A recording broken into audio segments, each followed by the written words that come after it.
Sankranti special సగ్గుబియ్యంతో పప్పు చెక్కలు చేయడం కోసం ఇక్కడ నేను 1 కేజీ వరకు బియ్యం పిండిని ముందుగానే ఇలా వెడల్పాటి బౌల్లోకి తీసుకోండి.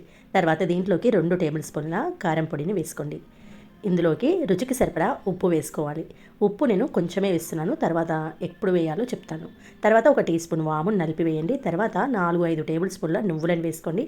సన్నగా కట్ చేసుకున్న కరివేపాకు, సన్నగా కట్ చేసుకున్న కొత్తిమీరను వేసి పిండిలో అన్నీ కలిసేలా కలిపేసుకోండి. తర్వాత దీంట్లోకి వేయించుకున్న పల్లీలను బద్దలుగా చేసుకొని 3 టేబుల్ స్పూన్ల వరకు యాడ్ చేసుకోండి.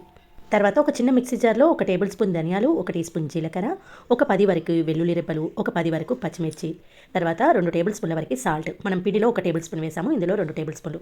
ఈ విధంగా వేసుకొని మెత్తగా గ్రైండ్ చేయండి. ఈ పచ్చిమిర్చి పేస్ట్ను ఇలా గ్రైండ్ చేసిన తర్వాత ఇప్పుడు మనం ప్రిపేర్ చేసుకున్న పిండిలో వేసి కలిపేసుకోవాలి. మనం ఈ పిండిలో 2 టేబుల్ స్పూన్లు మాత్రమే కారం పొడి వేసాము, పచ్చిమిర్చి కారము ఇవి 2 కరెక్ట్గా సరిపోతాయి. తర్వాత ఒక అరగంట ముందు నానబెట్టుకున్న ఒక 4 టేబుల్ స్పూన్ల పచ్చిశనగ పప్పును వేసుకోండి.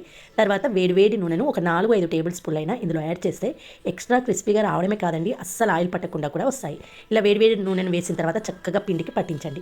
పట్టించిన తర్వాత వేడివేడి నీళ్ళను పోసుకుంటూ ముద్దలా చేసుకోవాలి. ఇక్కడ నేను నీళ్లు అందాతోటి పోస్తున్నాను, కానీ 2 గ్లాసుల పిండికి 2 గ్లాసుల నీళ్లు వేడి చేసుకొని యాడ్ చేసుకోండి. ఇది కరెక్ట్ కొలతండి. నేను తీసుకున్న బౌల్ చిన్నగా ఉంది కాబట్టి మరొక పెద్ద బౌల్లోకి ట్రాన్స్ఫర్ చేశాను. ఈ విధంగా మనం వేడి నీళ్ళు పోసిన తర్వాత నానబెట్టుకున్న సగ్గుబియ్యాన్ని ఒక 5 టేబుల్ స్పూన్ల వరకు యాడ్ చేసుకోవాలి. ఈ సగ్గుబియ్యాన్ని ఒకసారి నీళ్ళతో శుభ్రంగా కడిగి ఒక 2-3 టేబుల్ స్పూన్ల నీళ్ళల్లో నానబెట్టుకుంటే ఇలా పొడిగా సాఫ్ట్గా అవుతాయి. ఒక అరగంట పాటు నానబెట్టుకుంటే సరిపోతుంది. ఇలా మెత్తగా నేనైతే ఇక్కడ చిన్న సగ్గుబియ్యం వేశాను, చూడడానికి తినడానికి బాగుంటుంది. ఇలా సగ్గుబియ్యం వేసిన తర్వాత నీళ్ళను పోసుకుంటూ ఇలా సాఫ్ట్గా ముద్దలా చేసుకోండి. అయితే ఈ ముద్ద ఆరిపోకుండా తడి కాటన్ క్లాత్తో ఇలా కవర్ చేసుకోండి. ఇలా ఒక 10-15 నిమిషాలు రెస్ట్ ఇచ్చామంటే పిండి మరింత సాఫ్ట్గా అవుతుంది. తర్వాత 2 పార్ట్స్గా డివైడ్ చేసుకొని మిగతా పిండి పైన తడి క్లాత్తో కవర్ చేస్తూ మిగతా పిండిని వీడియోలో చూపిస్తున్నట్టు చిన్న బాల్స్లా చిన్న వడల్లాగా ఇలా వత్తుకొని పెట్టుకోండి. తర్వాత పూరి ప్రెస్కు 2 వైపులా పాలిథిన్ పేపర్ వేసుకొని కొంచెం ఆయిల్ అప్లై చేసుకుంటూ ఇలా మనము గరపలాగా వత్తుకోవాలి. మరీ సన్నగా ఉండదు, అలా అని మరీ మందంగా కాకుండా మీడియంగా ప్రిపేర్ చేయండి. ప్రిపేర్ చేసుకున్న ప్రతి గారెలను ఈ విధంగా కాటన్ క్లాత్ పైన వేసుకున్నామంటే అన్ని ప్రిపేర్ చేసుకున్న తర్వాతనే వేడి నూనెలో వేసుకొని డీప్ ఫ్రై చేయాలి. దీనికోసం స్టవ్ ఆన్ చేసి పెద్ద బాండి పెట్టుకొని డీప్ ఫ్రైకి సరిపడా ఆయిల్ పెట్టుకోండి. ఆయిల్ ఏంది ఇలా ఉందని అనుకోకండి, నేను ఇంతకుముందే దీంట్లో ఇలా మురుకులను గోలించానండి. సైడ్కు పిక్ పెట్టాను చూడండి.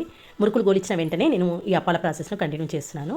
వేడి నూనెలో పట్టినన్ని చెక్కలు వేసేసి మంటను హై ఫ్లేమ్లో పెట్టుకొని కొంచెం క్రిస్పీగా అయిన తర్వాత మరొక వైపు టర్న్ చేయండి. టర్న్ చేసిన తర్వాత ఇవి 2 వైపులా చక్కగా వేగిన తర్వాతనే ఆయిల్ నుంచి తీసేసేయండి. అంతేనండి, ఎంతో టేస్టీ సగ్గుబియ్యం పప్పు చెక్కలు రెడీ అయిపోయాయి. చూస్తే మీకు అర్థమవుతుంది కదా, అస్సలు ఆయిల్ పట్టకుండా ఎంతో కరకరలాడుతూ చాలా టేస్టీగా ఉంటాయి. ఈ సంక్రాంతి పండగకి ఈ సగ్గుబియ్యం పప్పు చెక్కలను ట్రై చేయండి, టేస్ట్ చాలా బాగుంటుంది.